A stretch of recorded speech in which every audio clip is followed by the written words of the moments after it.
Hola a todos, bienvenidos a una nueva clase del curso de problemas frecuentes en medicina ambulatoria del adulto. Hoy vamos a hablar sobre el dolor de mano, los diagnósticos más frecuentes y el tratamiento en la atención primaria. Mi nombre es Joaquín Ananías, yo soy traumatólogo cirujano de mano, soy parte del equipo de cirugía de la mano de la Universidad Católica y también del Hospital Clínico de la Florida. Los temas que vamos a tratar hoy son los atrapamientos nerviosos periféricos. Dentro de ellos, el más frecuente es el síndrome del túnel carpiano, seguido por el síndrome del túnel cubital. Hablaremos también de tenosinovitis, tanto estenosante flexores como la tenosinovitis de Kerbein. Y finalmente, algunas palabras sobre las artrosis más frecuentes de la mano, que son la interfalángica distal y la risartrosis. Importante entonces recordar la distribución sensitiva en la mano. Vamos a tener que la mitad palmar de la mano, que cubre, ¿cierto?, el pulgar, índice, dedo medio y la mitad del anular, va a estar inervada por el nervio mediano, y esto sigue al dorso del dedo índice, medio y la mitad del anular, más o menos entre la interfalángica proximal y la interfalángica distal. Ya ese va a ser nuestro territorio sensitivo del nervio mediano. En el caso del nervio cubital, comprende al meñique, la mitad más ulnar del dedo anular, tanto por la cara palmar como por el dorso, y la zona que nos queda cierto restante por el dorso de la mano corresponde al nervio radial, como se ve en este esquema de acá. Con respecto al síndrome del túnel carpiano, el atrapamiento del nervio mediano en el túnel del carpo. Ya, el túnel del carpo, cierto, está compuesto por los huesos del carpo y el retináculo flexor. Es la neuropatía compresiva periférica más común. Dentro de sus factores de riesgo están el sexo femenino, cambios hormonales, pacientes mayores de 40 años, y también tiene enfermedades asociadas, por ejemplo, el hipotiroidismo, la insuficiencia renal, la diabetes y la artritis reumatoide. Lejos lo más frecuente es una paciente mujer, adulta mayor, y que el origen de este túnel carpiano sea degenerativo, ¿cierto? Un retináculo flexor engrosado degenerativo. En algunas otras ocasiones vemos que es secundario a causa inflamatoria o incluso por trauma, pero eso es mucho menos frecuente. Dentro de la clínica, acá lejos lo más frecuente es que el paciente consulte por dolor, y ese dolor se va a asociar a parestesia. La forma en la que el paciente refiere a las parestesias es bien variable. Algunos dicen que hormigueo, que sienten que la mano se les duerme, sensación de corriente, entumecimiento. Así que ahí uno tiene que tratar de discernir bien como para dónde va la cosa, pero el punto es buscar como síntoma las parestesias. Y algunos pacientes también se quejan de pérdida de fuerza. Dicen pérdida de la motricidad fina, algunos se sienten un poco más torpes. Y una cosa que es característica en la clínica de esta patología es que el predominio de los síntomas es nocturno. En el examen físico tenemos que buscar signos de irritabilidad neural. Vamos a buscar el signo de Tinel. El signo de Tinel es ir a hacer una percusión directa sobre la zona de compresión. Entonces, un poquito proximal al túnel carpiano, hacemos una percusión con nuestro dedo índice y eso debería generar parestesia, ¿cierto?, al territorio mediano. Otro signo es el signo de Fallen, como se ve en este dibujo de más abajo, donde le pedimos al paciente que flecte sus muñecas con sus manos opuestas entre ellas, generando más o menos una flexión de 80 grados. Y con eso también en el fondo generarle los síntomas de parestesia o adormecimiento. Y otro signo de irritabilidad neural es el signo de Durkheim, donde lo que vamos a hacer es que con nuestro pulgar vamos a comprimir directamente el túnel carpiano de forma sostenida y también, ¿cierto?, se van a generar estas parestesias. Otras cosas que son importantes de ver es la presencia de atrofia de la musculatura tenar y la pérdida de fuerza del abductor pollicis brevis. Esto nos habla, ¿cierto?, de un túnel carpiano más avanzado porque ya está generando un daño motor. En esta foto podemos ver una evidente atrofia de la musculatura tenar. En el síndrome del túnel carpiano, lejos lo más importante es la clínica. Nosotros podemos hacer un diagnóstico con una anamnesis y un examen físico. Y existe esta cartilla que es el CTS-6. Ahí vamos asignando puntaje a ciertas preguntas, ¿cierto?, de la anamnesis del paciente y ciertos hallazgos que tengamos al examen físico. Si es que un paciente tiene un puntaje de 5 puntos, tiene aproximadamente un 25% de probabilidad de que sea un túnel carpiano, y si el paciente supera los 12 puntos, supera un 80% de probabilidades de que corresponda a un túnel carpiano. Así que es una herramienta súper útil, sobre todo en la atención primaria. Como herramientas de apoyo diagnóstico tenemos la electromiografía y la velocidad de conducción nerviosa. La electromiografía nos habla de cómo está funcionando un músculo que está inervado por un determinado nervio. Entonces, con eso, nosotros podemos saber qué tan dañado está el nervio. Con respecto a la velocidad de conducción nerviosa, nos habla de a qué velocidad viaja el estímulo eléctrico por el nervio que estamos evaluando. La sensibilidad de este examen es variable, entre un 56 y un 85%, pero una especificidad que alcanza hasta un 94%. Otro examen que nos sirve de apoyo diagnóstico es la ecografía. Ya la ecografía, la gracia que tiene, a diferencia de la electromiografía, es que es poco invasiva. Ya la electromiografía es incómoda, a algunos pacientes les duele bastante, entonces desde ese punto de vista la ecografía un poco mejor. Ahora, es totalmente operador dependiente, entonces ahí está el problema. Y en particular lo que se busca con la ecografía es ver un engrosamiento del nervio mediano. Lo más habitual entonces es que veamos un nervio mediano engrosado, ensanchado, justo proximal al túnel carpiano y que a la altura del túnel carpiano este esté aplanado, ¿ya? Se habla en general de que ya con más de 10 a 12 milímetros de diámetro del nervio mediano proximal al túnel carpiano, se sospecha, ¿cierto?, un síndrome del túnel carpiano.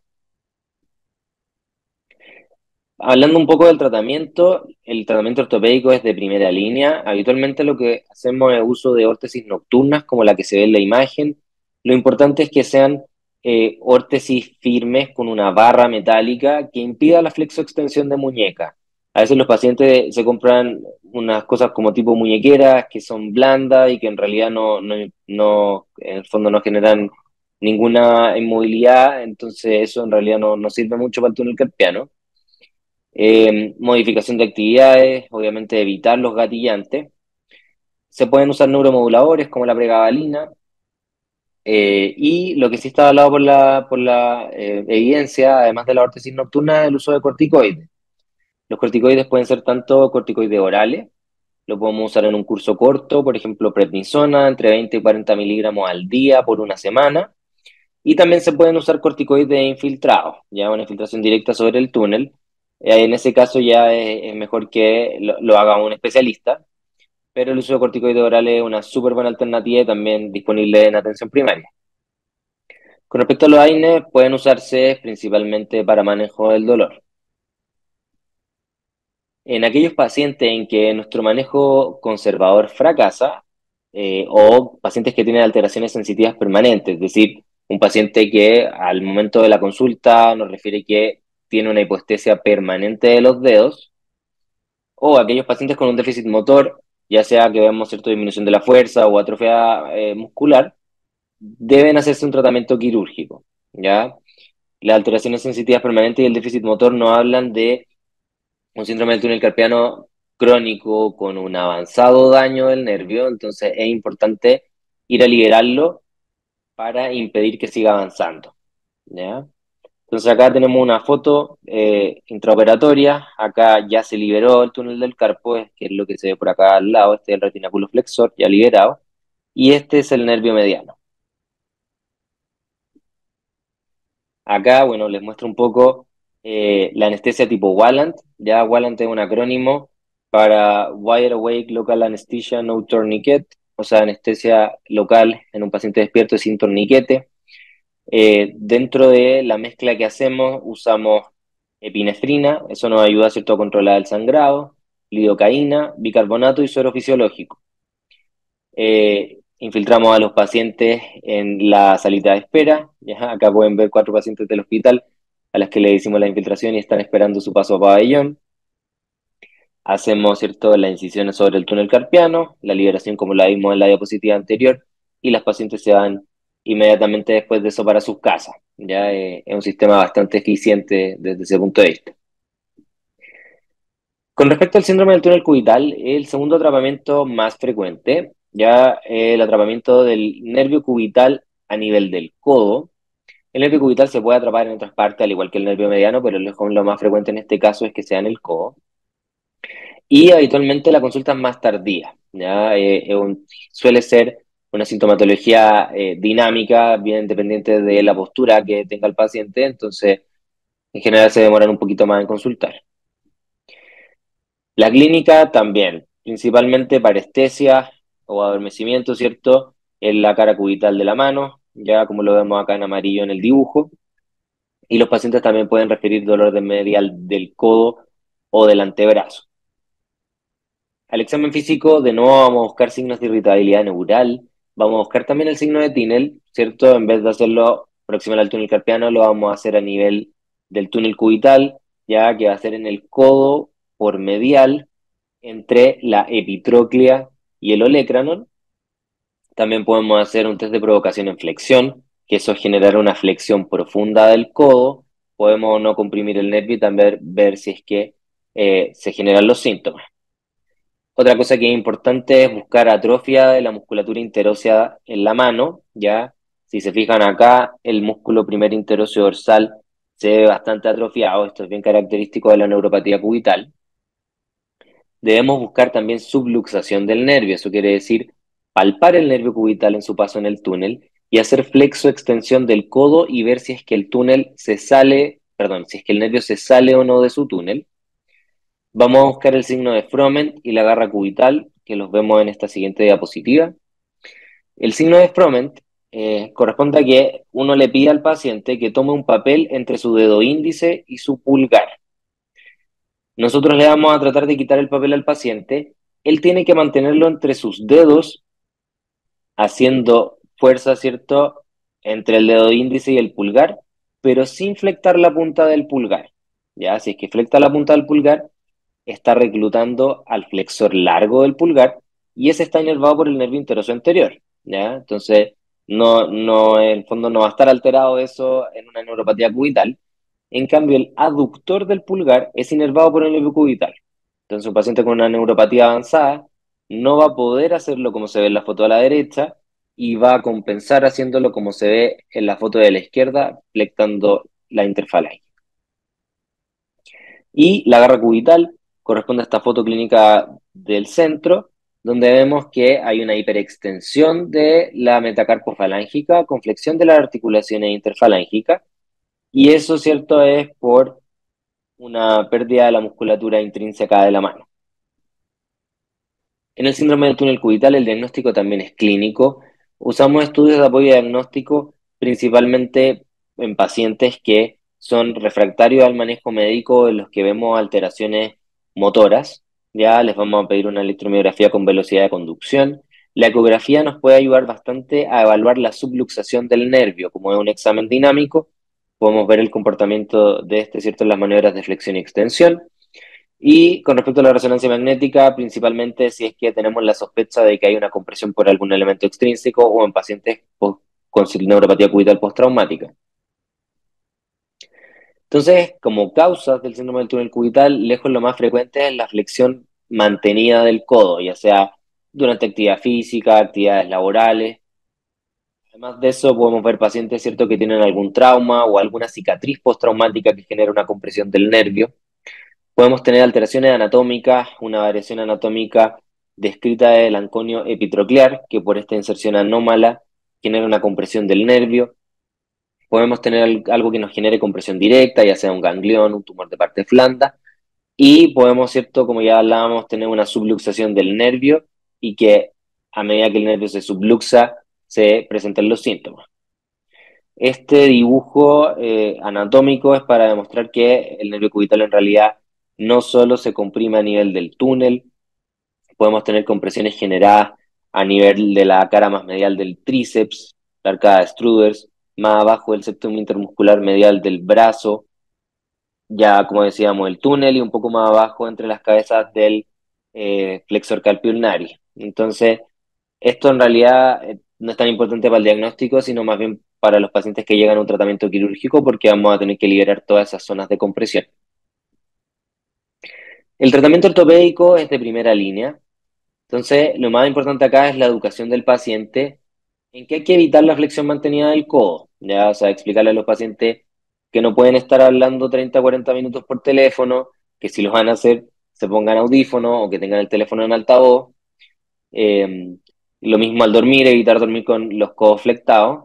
Entonces, una forma que podemos hacer para explicarle a los pacientes, para, en el fondo clarificar la importancia de esto, es cómo se ve acá en la foto. Entonces, si ustedes se fijan, un paciente o cualquier persona en realidad que tenga el codo extendido, tenemos harta piel redundante a nivel del codo. Cuando nosotros flectamos nuestro codo en 90 más grados, la piel queda muy tensa. Entonces, en términos prácticos, decirles que al nervio adentro le pasa lo mismo. Si es que uno tiene el codo extendido, el nervio tiene mucho espacio para estar libre. Si es que uno mantiene el codo flectado, el nervio se aprieta y si el nervio se aprieta, vienen los síntomas. Eh, Como ayuda también, pueden usarse órtesis nocturna que mantengan la extensión del codo, porque finalmente en el día la reeducación postural del paciente es consciente puede hacerlo sin problema, pero en la noche no van a controlar mucho la forma en la que duermen. Entonces se pueden usar órtesis y así como un remedio casero es un almohadón grande y meter el brazo adentro de la funda del almohadón. Eso también va a mantener el brazo extendido mientras duermen. Se pueden usar cojinetes, ¿cierto?, para el codo, eso principalmente como zona de apoyo. Y también podríamos hacer ejercicios de elongación, principalmente de la musculatura flexopronadora, para el manejo del dolor. En aquellos pacientes en que el manejo conservador fracasa, que tenemos alguna causa de compresión extrínseca, que notamos que hay déficit motor y, por ejemplo, atrofia de la musculatura intrínseca de la mano, es importante, ¿cierto?, el manejo quirúrgico, donde hacemos una liberación completa de todos los puntos que les contaba antes, evaluamos si es que el nervio se subluxa o no, y si es que se subluxa o luxa, nosotros hacemos una transposición.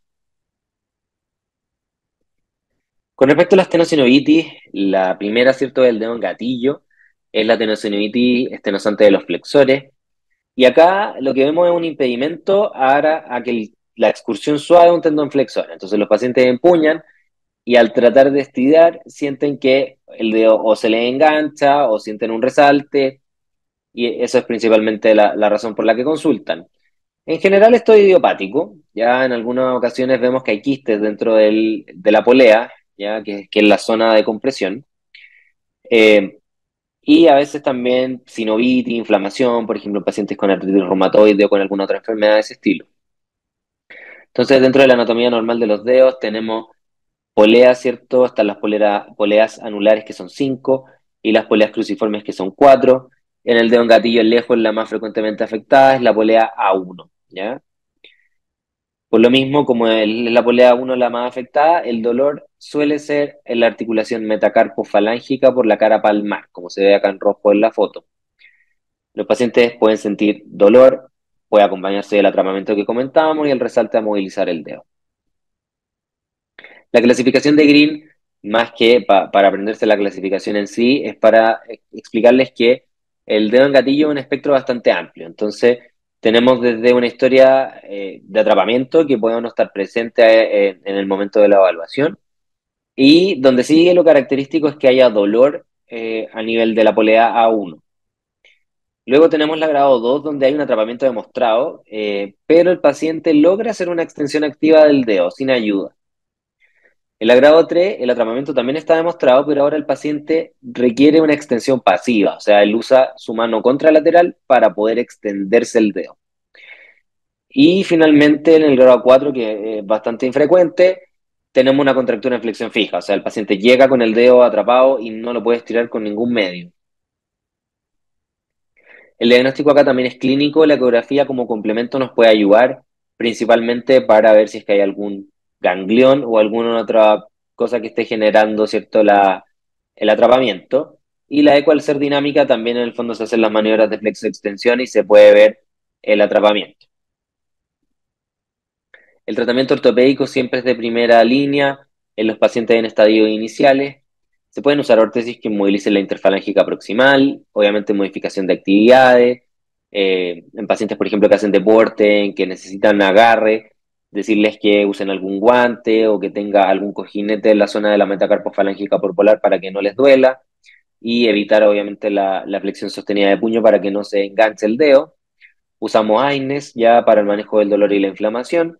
Y en los pacientes que son refractarios a ese tipo de manejo, podemos hacer una infiltración con corticoides, ya, directamente en la polea. Entonces, acá una cosa que también es bien importante y útil en la atención primaria, hay que evitar la inmovilización con férulas metálicas y con palitos de lado y otras cosas de ese estilo, porque van a generar mucha rigidez de los dedos, ¿ya? Eh, entonces, recuperarse después de la rigidez en los dedos a veces es un poco complicado.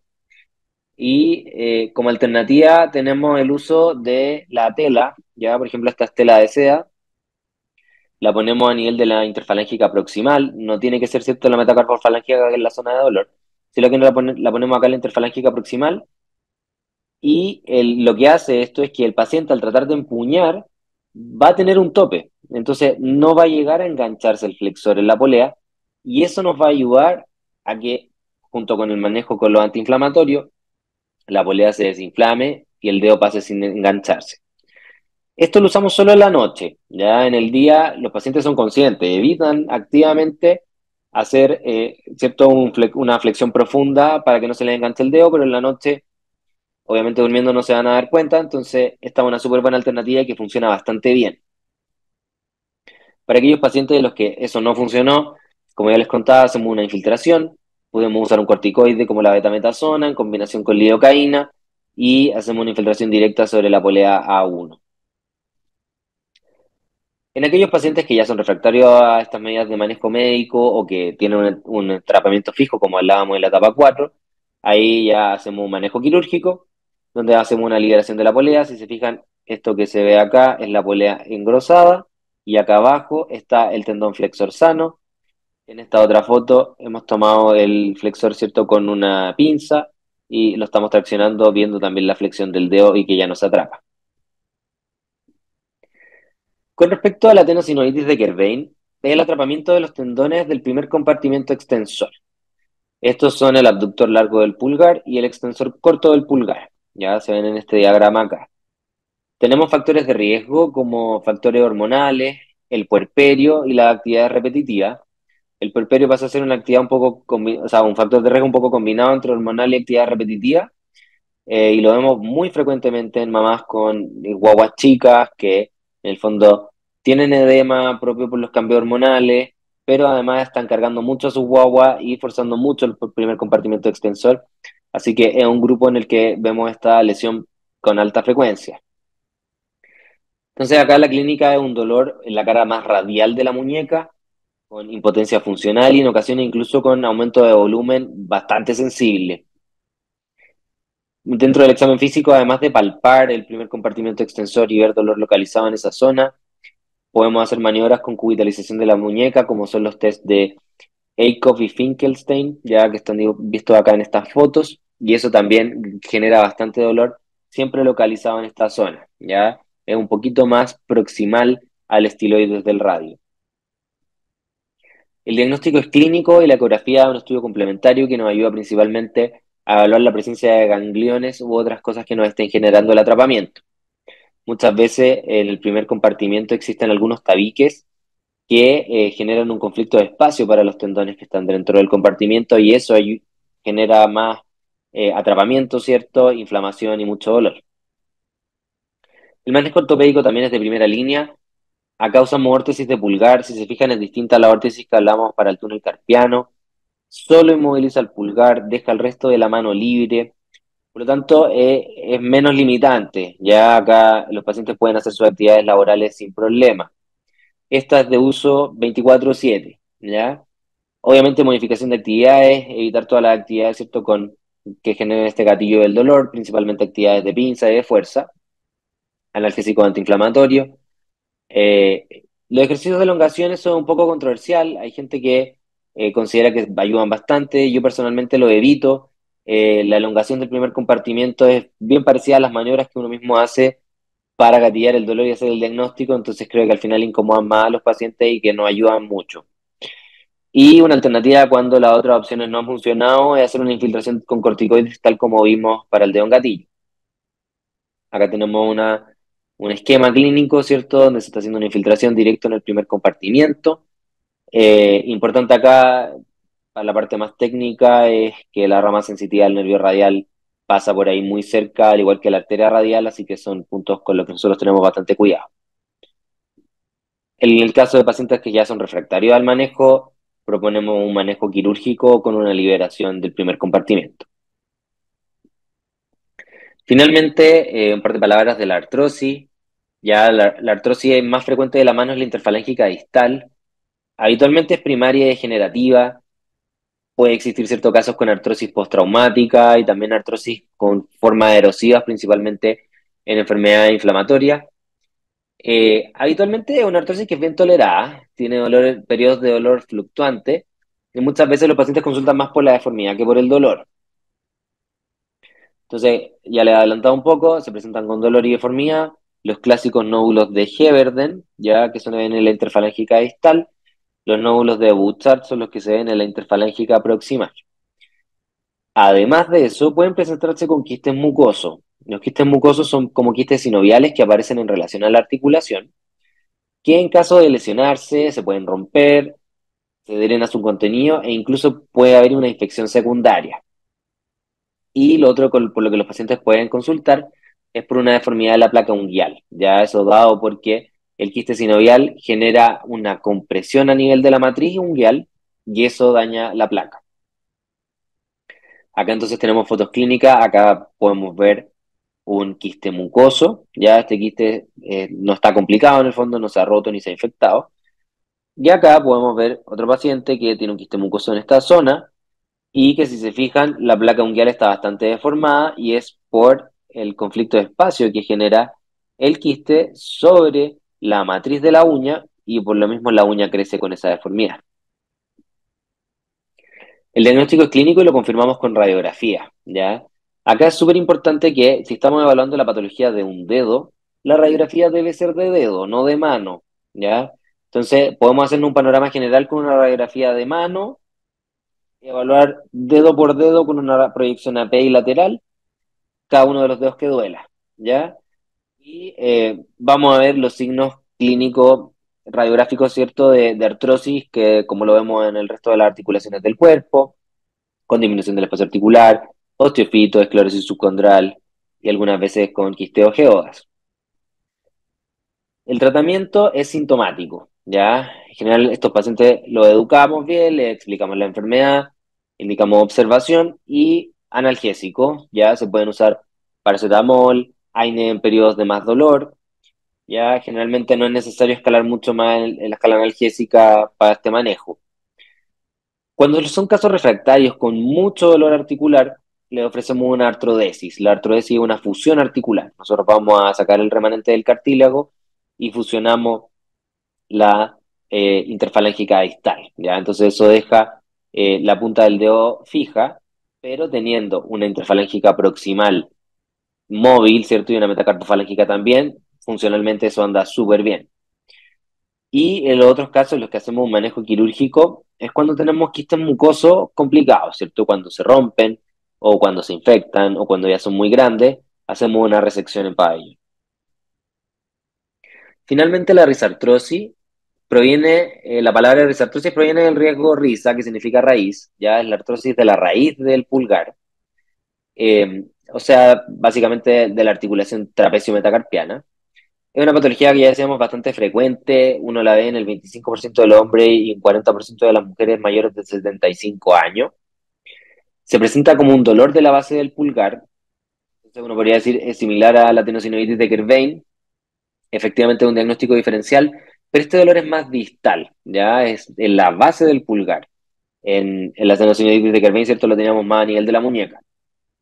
La clave en el diagnóstico es que los pacientes presentan dolor al hacer pinza. Muchas veces los pacientes dicen que les duele abrir una botella de bebida, que les duele abrir con una llave una puerta. Ya, y esto está dado porque el compromiso es a nivel carpo-metacarpiano, ¿cierto? Entre el trapecio y el primer metacarpiano. El diagnóstico es clínico y también lo confirmamos con radiografía.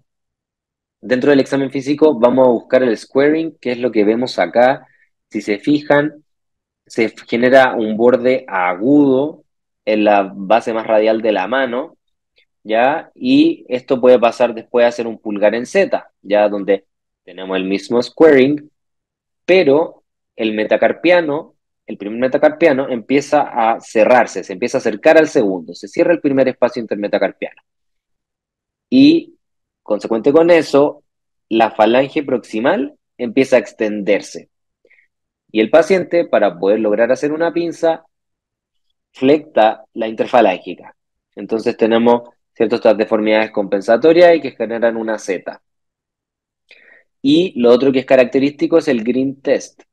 En el green test lo que hacemos es una compresión axial del pulgar y un movimiento de circunducción. Con eso vamos a gatillar dolor en la articulación trapecio-metacarpiana. La radiografía, como ya decíamos, si es que vamos a evaluar un dedo, tiene que ser del dedo, así que estas son radiografías de pulgar. Vamos a pedir una radiografía en proyección de API lateral.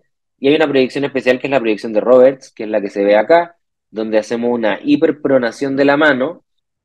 El paciente, ¿cierto?, tiene su mano apoyada en la toma del rayo y con eso vamos a obtener una proyección AP verdadera, ¿ya? Entonces acá tenemos el trapecio, acá tenemos la base del metacarpiano.